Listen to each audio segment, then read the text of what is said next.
Di video ini saya akan bahas investasi. Jadi sebenarnya investasi ada banyak sekali.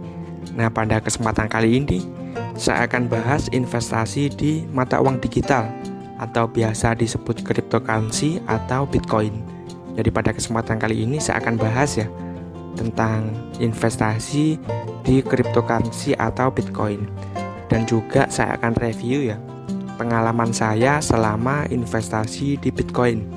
Jadi keuntungan atau kerugiannya itu seperti apa ya, atau keuntungan dan kerugiannya berapa, nanti saya akan tampilkan. Jadi sebenarnya ya teknologi yang melatar belakangi adanya Bitcoin yaitu teknologi blockchain. Jadi di sini saya akan coba jelaskan ya secara simpelnya tentang teknologi blockchain. Jadi sebenarnya ini cukup rumit ya. Di sini saya akan coba persimpelkan seperti itu. Nah, tujuannya diadakannya atau adanya blockchain ini itu untuk menghilangkan middleman ya, atau menghilangkan pihak ketiga, atau simpelnya menghilangkan perantara. Jadi selama ini ya, kalau misal kita menggunakan sistem yang tradisional, kalau misal kita transfer bank atau transfer uang ya, itu kan kita harus melalui perantara, yaitu bank seperti itu. Jadi bank ini disebut sebagai middleman atau perantara. Nah, tujuan dari blockchain itu kita bisa transfer uang ya tanpa melalui perantara. Jadi ada suatu sistem yang namanya blockchain. Dengan sistem itu kita bisa transfer uang ya langsung ke orangnya. Jadi simpelnya itu seperti itu. Jadi kita bisa transfer tanpa harus melalui pihak ketiga. Nah, di sini saya akan coba jelaskan lagi mengenai supply dari Bitcoin. Jadi supply dari Bitcoin itu terbatas ya. Jadi hanya ada 21 juta unit. Nah, untuk sekarang itu sudah tertambang sekitar 19 juta. Jadi kurang 2 juta lagi untuk sampai 21 juta unit. Jadi dengan jumlah yang terbatas itu tentunya simpelnya ya itu anti inflasi. Jadi berbeda dengan mata uang misal dolar atau rupiah, kan setiap tahun itu pasti dicetak ya. Jadi jumlahnya kita tidak tahu berapa seperti itu. Mungkin juga gak terbatas seperti itu. Sedangkan kalau Bitcoin itu sudah terbatas ya, yaitu 21 juta unit. Nah, terus kemudian investasi di Bitcoin itu apakah aman ya?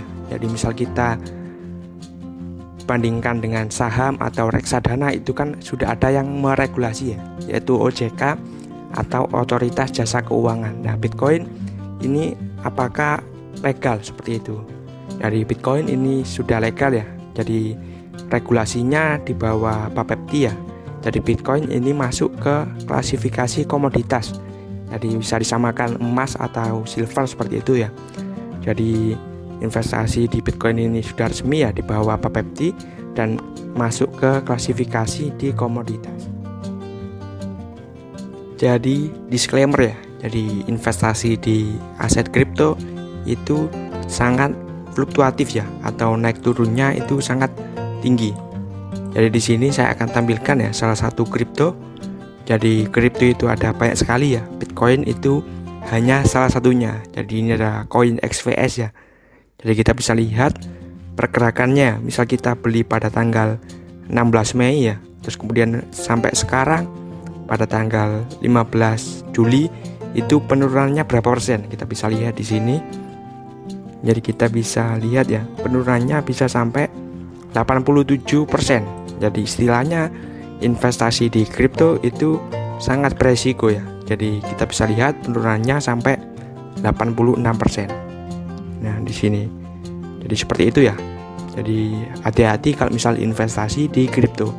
Jadi kita bisa gunakan uang yang istilahnya nominal yang kecil seperti itu. Nah, di sini saya akan bagikan ya pengalaman saya selama investasi di Bitcoin. Jadi kerugiannya atau keuntungannya berapa, nanti saya akan tampilkan. Jadi buat kalian ya yang ingin investasi di kripto atau Bitcoin, kalian bisa gunakan aplikasi Pintu. Jadi ini adalah salah satu aplikasi ya. Jadi saya pernah coba beberapa aplikasi, dan aplikasi Pintu ini yang paling simpel ya. Jadi kita bisa beli, dan caranya itu sangat mudah. Kalian bisa lihat di link di deskripsi di bawah. Jadi dibandingkan aplikasi lain ya, kalau misal kita beli di aplikasi lain ada yang menggunakan order book. Jadi itu sangat rumit ya. Jadi kalau misalnya di aplikasi Pintu, ini aplikasi yang paling simple. Jadi kalau misal kalian mendaftar di aplikasi Pintu, kalian bisa siapkan ya ektp serta nomor rekening bank. Jadi syarat itu wajib ya. Terus kemudian kalian bisa deposit ya. Jadi cara depositnya itu kalian bisa gunakan transfer bank atau menggunakan virtual akun Bank Mandiri dan juga Bank BNI.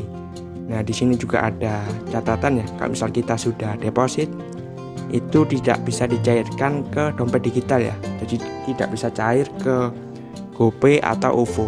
Jadi cairnya ke nomor rekening bank. Jadi seperti itu ya. Ada disclaimer-nya. Nah, di sini saya sudah transfer sebesar Rp372.000. Jadi misal kalian mendaftar di awal ya, jangan lupa gunakan kode referral saya yaitu KIOYY590. Nanti kalian akan mendapatkan cashback ya sampai Rp1.000.000. Jadi kalau misal mendaftar di awal jangan lupa gunakan kode referral ini. Terus kemudian transaksi minimal Rp50.000 ya, kalian akan mendapatkan hadiah seperti itu. Nah, di sini saya akan tampilkan ya salah satu hasil investasi saya. Jadi saya investasi di Bitcoin ya. Jadi kita bisa lihat untuk riwayat transaksinya itu bagaimana. Jadi saya membeli pada tanggal berapa, sebesar berapa. Jadi kalian bisa lihat di sini ya, saya membeli pada tanggal 15 April 2021 sebesar Rp150.000. Nah, ketika video ini dibuat itu pada tanggal 15 Juli 2021. Jadi 3 bulan saya investasi dengan modal Rp150.000. Jadi kerugian atau keuntungannya berapa? Kita bisa lihat di sini ya. Jadi uang yang saya investasikan Rp150.000 itu sekarang tinggal Rp76.000. Jadi saya mengalami kerugian hampir 50% seperti itu. Jadi investasi di Bitcoin itu juga beresiko ya. Kalian bisa lihat di sini. Saya investasinya Rp150.000 dan sekarang uangnya kalau misal dijual ya itu tinggal Rp76.000. Jadi resikonya seperti itu ya untuk investasi di cryptocurrency atau Bitcoin.